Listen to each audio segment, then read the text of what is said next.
Why did you feel the need to go to Orania, of all places, that bastion of separate development and apartheid? You see, the problem with us black people, we like to be offended. What offends me about Orania? Because in some respects, Orania is able to thrive precisely because it keeps out all the people it keeps out. When you say Orania is something that you're trying to learn from, Nazi Germany had some interesting highways. Segregationist United States had some well-built schools. But the problem is it was built on a foundation of racism. And when something's built on a foundation of racism, it doesn't matter whether they have a nice road. Do you know that our government, the African National Congress, sold the land of Orania for 1.1 million rand? Your government, my government, which sold them the land. And that's terrible. So there's no people removed from the land. I will remove you from the land. But I'm not here to defend the government for doing I know that. I'm right. saying to you, you speak to me on the following 2 points. Number one, your government sold this land of Orania. Horrific. Your government. Horrific. Now, what were you doing in Orania the other day, and why did you feel the need to go to Orania, of all places, that bastion of separate development and apartheid? Well, you know what? I like to learn from people. And unlike the people that made that clip about me that I didn't change Central Karoo, I went to Orania to come and see for myself what's happening there. That's the type of person I am. The next trip I want to go to is to Palestine and Israel. I want to go see for myself. So when I speak, I don't speak hearsay. That's the type of person I am. Orania is, without a doubt, they can try to spin it is racist. The fact that there's no black person allowed there, not to visit, but to live there. I couldn't live there. So that is racist. I'm not even hiding that. But what they've done there is impressive. I cannot come here and say, no, in Orania, that town is working. And what they are doing, it will be the biggest embarrassment for us. If Orania doesn't have load shedding anymore, they're working towards that. And we are still struggling with load shedding. So I am saying I went there to come and learn. I have learned so much from Orania. Our politicians here, they go to China, they go to Spain, they go to Europe on holidays, but they say they're going to learn. The things they are learning there, they could have learned in Orania. I've learned a lot in Orania. And I'm not going to be apologetic. You see, the problem with us black people, we like to be offended. You get offended because I went to Orania. I didn't even ask you diesel money. I went to Orania with my money. I can learn who and where and from who I want to learn. Well, let me say what offends me about Orania, because I don't think you can separate the racism from the economic performance of Orania. So you can't take one and not understand how it links to the other. In some respects, Orania is able to thrive precisely because it keeps out all the people it keeps out. So when you say Orania is something that you're trying to learn from, Nazi Germany had some interesting highways. Segregationist United States had some well-built schools.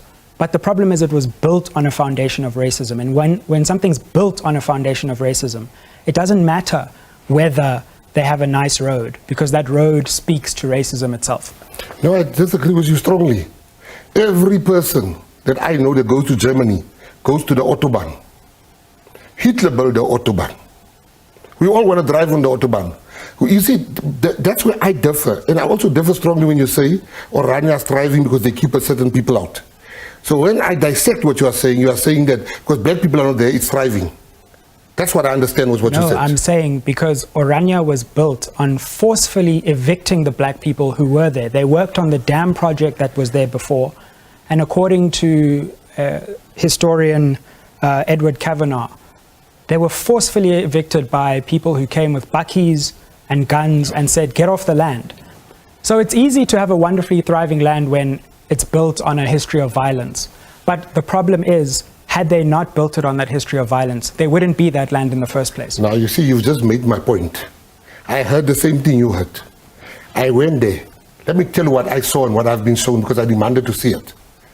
Do you know that our government, the African National Congress-led government, sold the land of Orania for 1.1 million rand? I do.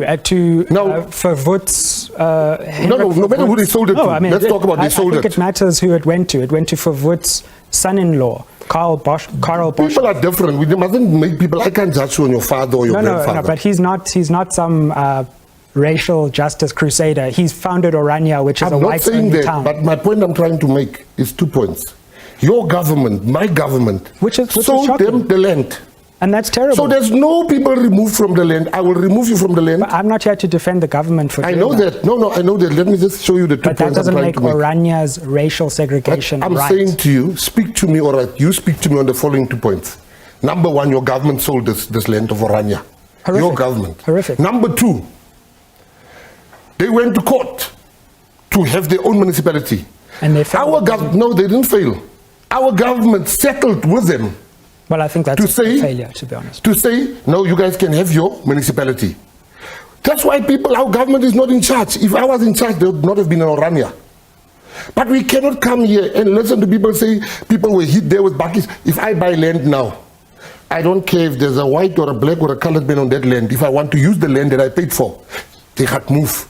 You're going to move. But the fact of the matter... They paid for that land. Let us not let racism cloud us. Are you apologizing for and condoning racial evictions of land? I am not. I'm apologizing for the fact that our government has sold them the land. And I'm not going to sit here and not tell the truth. They don't let black people into the... You're not allowed to live in... It's your government. It's my government. It's not my government. No, it's our government. It's Orania, and our government has aided and abetted that. You're not going to get me to defend them. But that doesn't give the people of Orania any license within a democratic country to say black people can't live here. We're having our own whites-only enclave. I agree with you. But then to walk around and say, I've learned a lot from Orania. I have learned. So I must tell you, I didn't learn. It feels like you're becoming a salesperson for Orania. And you're undermining... So which salesperson come and sell you that iPad you have in your hand and say, this iPad... You're undermining the serious racism on which Orania is built when you do that. And so we have... I'm not doing that. I'm saying black leaders who go into Orania. Have you been to Germany? Yes, I've been to Germany. What do you do in Germany if Germany was built against the Israeli people? There was a process of denazification that lasted for 2 decades. But they undid statues. They apologized for what did Mandela injustice. do? What did Nelson Mandela I'm not here defending... I'm saying Orania. No, but let's be sick. I'm saying to Orania people didn't hit people off that ground. And if that makes me an apologist, it makes me tell you the truth. It is their ground. You're disputing that... You are disputing the fact that our government sold this land to them. You're ignoring the historian who's looked at the history of Orania. I was at Orania. You've not been Orania. But I've read about Orania. I don't want to go to Orania, firstly. And I think many people don't want to go there. No, just because you've been there doesn't mean that I can't talk about it being wrong. I've never stopped you from talking about it. But I'm not going to come here allowing you to say to me, I cannot learn from people that I differ with. I cannot learn from people that have done wrong. Do you know that the governments around the world... My point is, hold on. When you say things like, you found the town friendly, and you were surprised that everyone was greeting. So what? How can it be friendly if they don't allow black people into the town? So what's friendly about that? Must I come and say the people were unfriendly if the people were friendly? Why would you because of they done to sanitize? You are choosing the one that offends you. You said nothing about the fact that I said. No, let me just give me a chance. Otherwise, I must sit there. You sit here. Go ahead. Give me a chance. You called me here. Give me a chance. I started by saying it's a racist town. But you want me to not learn anything from Orania. I will never, my brother. I learn from the worst of the worst. I learn from the best of the best. You want me to come and deny the fact that our government sold them the land. If I'm president, Orania will not exist. I cannot come here and be scared to talk about the good and the bad. Now when I talk about the good, you guys get offended. But you go to Europe that subjugated South Africans and Africans to slavery. We still learn from them. And that is called life. You can differ with people and still learn from them. But we don't You can hate people and still learn from them. We don't say to people who perpetuated slavery, well, it was a very friendly place that I just went into. Orania exists right now. We're not talking about 150 years ago. The slave analogy is right now.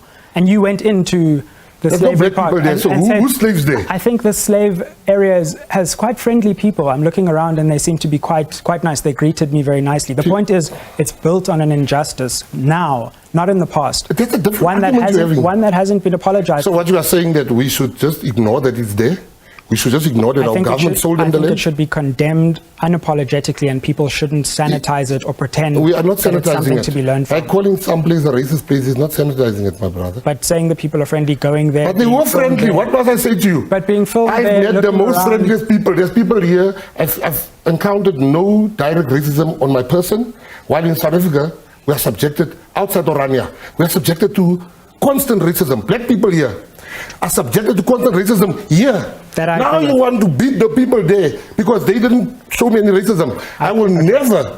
Can I just finish answering? You don't give me a chance to answer. I gave you your No, but to ask me a question, I came to answer questions here. I'm saying to you in conclusion, 2 points. Number one, my ultimate end in mind is to engage the Oranians and give them a chance to come back into South Africa. Otherwise, I will deal with them as a president decisively. The second point is what the point that you've made. Nelson Mandela went to go and meet Betty Verwoerd for tea. When they asked him, how did you find her? He said, extremely friendly.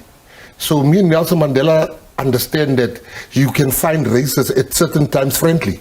So yeah, we can move to the next point. There you have it, guys. Our African leaders are really doing their best to show how much they've envisioned the future, a sustainable future for Africa and its inhabitants.